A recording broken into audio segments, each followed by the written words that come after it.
What's in that thing? 350 Chevy.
Well, here it is. My little race car as some jet goes over top of us. This is 1975 MG Midget. Full cage, as you can see. Soft top, one seat. Ratchet shifter, quick release steering wheel, trans brake button on the steering wheel, line lock on the shifter. Simple dash. What we got for an axle under it is we got a Ford 9-inch in the back, stock MG front suspension, turbo 350 for the transmission, built to 600 horsepower with the trans brake. And then we got a 350 Chevy small block under the hood, which I will take off momentarily. So this car has a lot of special meaning to me. Explain that down the road. But got the car and it was mocked up. The cage was already in it. Wasn't painted. I mean, it was, but not nice.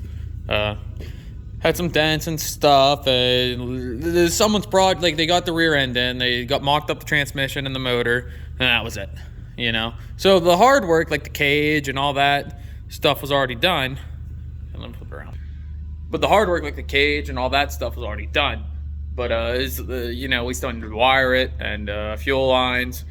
The motor, get that in there and get it all fitted properly, exhaust, steering linkage, put the seat in, put the dash in, gauges, all that fun stuff. Fuel cell, we had to do all that, which that's another thing I gotta show you. So, it's just a 5-gallon fuel cell. There it is. There's the battery, master power. So, I mean, nothing crazy here what we got going on, but let me get the hood off and tell you more about it. Okay, so there's the beast that powers it.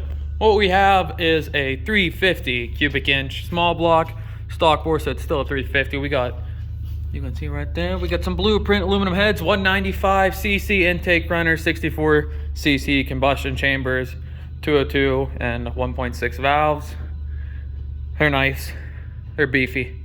Comp cam, it is a 505 lift and a 300 duration. That's what I know offhand. I'd have to get the cam card to go deeper. Just a simple Edelbrock dual plane performer. Intake, Holley 750 double pumper up top.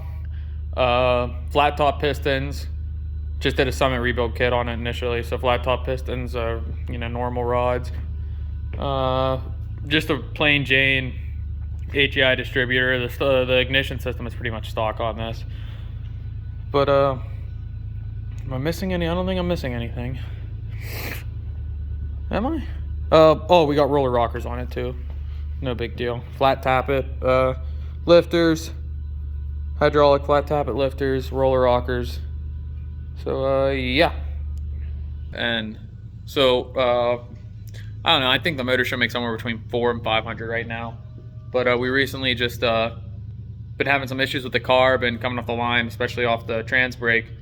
And like this is what I really what my father and I were really kind of clueless on, the whole performance aspect of things when it gets to these small block Chevys, and we're learning as we go. But people were telling us to take the power valve out of the front. Well, Dad knew what that was. I had no clue what the power valve was. but learned. And they said take that out, put a block off in it, run way better. So Dad did that, not yesterday, but he did that the day before, and said it, to him, it made a big difference. I'm going to try to see if I can notice any difference coming off the line. But yeah, and I want to do the whole MSD style, which I'll probably go with the Summit, the distributor, the coil, and all the box, all that good stuff. I'll probably go with Summit because they're a little bit cheaper, and they sell a nice kit for like $500. That's all everything. So I plan on doing that over the winter. And then it's got a 3,000 stall converter in it right now, so I'm not launching near where I should be coming off the line. So I'm going to put a 4,500 stall, somewhere around there, converter in it. And then take the stall that's in it now is probably going to go in the El Camino when I get that transmission built.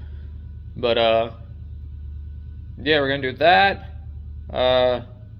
Ignition, we're debating right now on brakes right now for the master cylinder. We don't have power brakes, just our master cylinder is just a regular Chevy truck master cylinder. And I mean, it stops fine, but I'd like it to stop better. You know, I love having great brakes, which it does have good brakes, don't get me wrong, but I want to just make sure I can stop.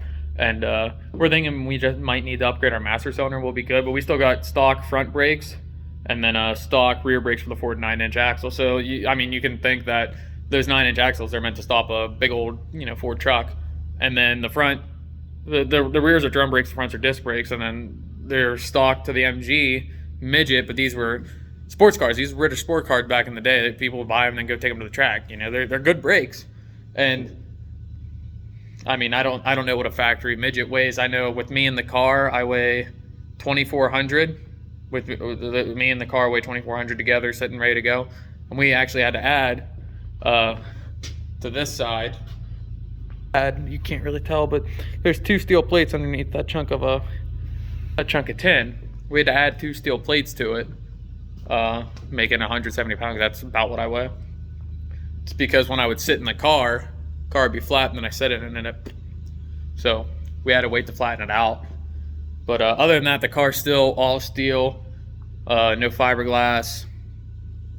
You know, I mean, the interior, I guess, is gutted, but when you do a back half chassis, you gotta do something. But it's still got the door panels. I mean, it doesn't have a steel roof; it's a soft top, but steel fenders, steel doors, steel quarters, steel trunk. I mean, it's still pretty light. You know, it's 2,400 is still pretty light because that's what you're gonna get. You know, that's when you start lightening up your Vegas and stuff like that. We start putting carbon stuff on them, but I'd like to get it a little lighter, see what I can do. We're still playing around with the motor, so. But yeah, here she is, and she wants to run. I mean, let me tell you, we took her to the track, got the best time out of her, 12.56 at 110 mile an hour in the quarter. And I know that's nothing crazy fast, you know, but I mean, I don't even think I have 10 grand into this car, start to finish. And of course, I'm still dumping money into it, but I'm pretty happy with that. And being this is something my father and I put together, something that I funded myself. It's awesome. And I know 11s are definitely going to be added next year, if not 10s. But I can't remember where I was going with that. But the goal for this car is I want to bracket race with it once I get it dialed in. I'm going to try to get it high 10s, low 11s, start bracket racing with it. And then I'll build my other car, which is going to be, that's going to be a 4-second street car, but that's a lot of money, and I got to learn what I'm doing. So it'll be 10, 20 years till I have that. But, so yeah. Oh, for exhaust, you see there's no room for headers, so it's just regular shorty headers, and then the 3-inch straight pipe dumping out on each side. We had in my last video those actually they're right out here, I believe. Yeah. We had these coming off 2.5 inch to a glass pack coming out the sides, and just, you know, we go to the track and everyone else is louder, just straight out the headers, and I'm like, maybe we're doing something wrong here. Maybe there's some power there. That's what we did. Did it give us power? I don't know, but it does sound better. It's loud too, which you'll have that. But yeah, hopefully we can get some good videos some track day videos of us taking it out and walking around, seeing who's all at the drag strip and checking out cars and doing all that. But this is my big money project right now. I mean, the El Camino is going to be up there too, but I mean, this is my performance machine that I'm really trying to get dialed in. I take my time with it, going through everything my father and I do. But so yeah, that's the MG Midget. And yeah, I'm sorry to all the purists. I know, like, I'm on a couple of Facebook groups, and I'll post a picture of it, and there's a bunch of purists, MG Midget purists. Oh my God, you destroyed that car putting that motor in it. Well, A, I didn't do it, someone else did, so there's that. And B, how can you get mad about a small block Chevy in any car? I don't get it. But yeah, like I said, we're gonna do torque converter, ignition system, possibly brakes, depending on if that master cylinder does anything. I want to get new springs for the front end because, like I said, it's a factory MG front end. So I'm going to get new coil springs just because they're 50 years old, so might as well just upgrade it, or update it rather. And then we got a lot more weight sitting in the front end as they did stock. So I found a set of they call them uprated springs, a little bit stiffer spring. They're like $80 a piece or something. So gonna go to those. Yeah, can't think anything else to tell you guys. It's on a small tire, 2810. We're on the 2810-50 and we were just rubbing on both sides. So I went to 2810, got rid of the rub. 380 gears in the back. I'm also looking to find a set of wheels and tires to the front just to lighten it up, lose a couple pounds there. But other than that, I mean, it's a blast. It's a ride. People love looking at it. People love taking pictures of it. What's in that thing? It's a blast. Well, yeah, like I said, I'm gonna try to get you guys more videos of it and get some videos of it running down the track. And definitely once I order these parts, we'll definitely get that, installing all that, and probably get more in depth into the car and letting you guys know more about it. But yeah, so that's about it. That's gonna finish up this video. So there's your introduction into MG Midget with a V8 in it. And I hope you guys enjoy, and you guys will definitely see more of it in the future. Thanks for watching, and I hope you watch more.